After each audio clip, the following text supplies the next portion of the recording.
So let's start by choosing a single sound in our drum kit to program. I'm going to use the kick drum to begin my pattern, and I'm going to turn the metronome on by clicking this box here and pressing a space bar to trigger playback. So what we're hearing is the metronome counting off the measures, and the higher pitch note represents the downbeat or first beat of any measure. 1, 2, 3, 4, 1, 2, 3, 4. And I want to program the kick drum on beats 1 and 3. 1, 2, 3, 4, 1, 2, 3, 4. So there's a number of ways to program that part, and I'm going to show you the two which I think make the most sense. So the first is to play in the part. So again, making sure that the metronome is on and that I'm listening to it as a guide as I record this, I'm going to press play again to trigger playback, and then I'm going to press one of these record icons inside of an empty cell, and you can see here now it's recording whatever I do.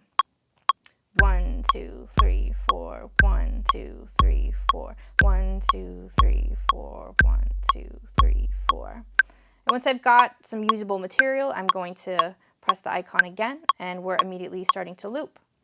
So I'm going to scroll down here so we can see the kick pattern. And we've got some empty space in the beginning and the end, which isn't really serving us any purpose, so I'm going to adjust the start and stop markers by grabbing both of them using this bracket icon and then dragging them over to, again, the whole numbers. This is really important. I'm just going to turn this into a 2-bar loop. And then I'm going to use the magnifying glass to zoom on in so we can get a closer look at this.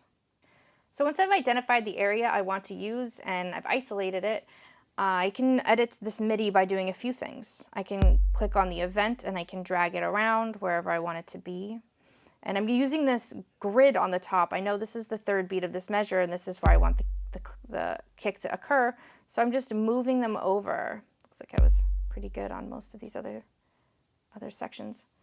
So I'm going to undo that so we can see another way that this can happen. I'm going to just move these even more so they're a little more off. So another way to do this is to quantize. And I'm going to just select all of the events by highlighting them, sort of like highlighting text. And then I'm going to go up to the Edit drop-down menu here and select Quantize from this drop-down menu, and you can see everything just snapped right into place. So quantization in this sense basically means that we're attempting to take out any of the imperfections of a performance by snapping the events to their closest assumed place on a grid. So this might seem a little confusing at first, and it's not always an exact science. But for now, I would just think of quantization as a quick fix or a way for you to keep moving forward without having to stop and move things around or pick them apart. So besides the timing, we also have the ability to adjust how loud something is being played, which is also known as the velocity. Along the bottom of the MIDI clip here, you're going to see these red vertical lines with a circle at the top each time. There's a kick drum programmed. So if I select this one and drag down, you can see I'm adjusting how loud or soft something is being played.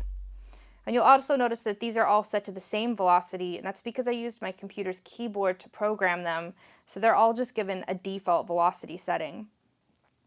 But if you used your MIDI controller to do this, there already may be a significant amount of variation between each event depending on how hard or soft you hit a key.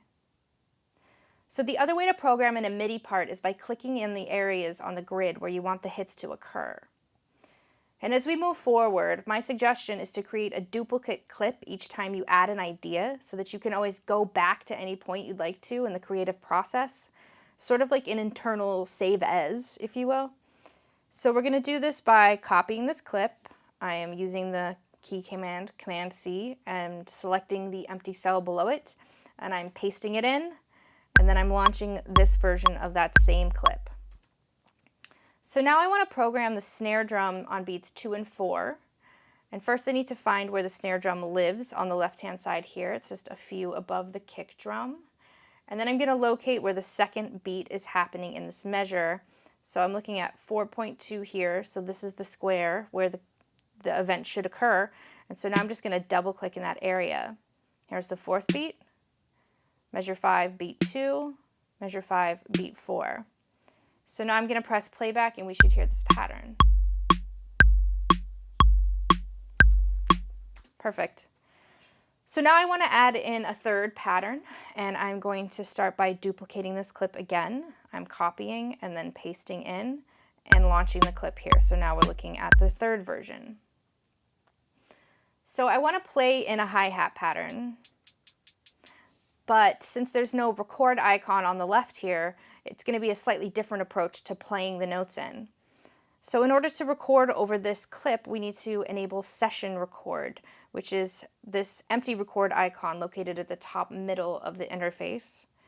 So I'm going to press it, and you'll see that this record icon now turns red. The cursor is running, and it's going to be recording whatever I do here. So I'm just going to go ahead and play my part in.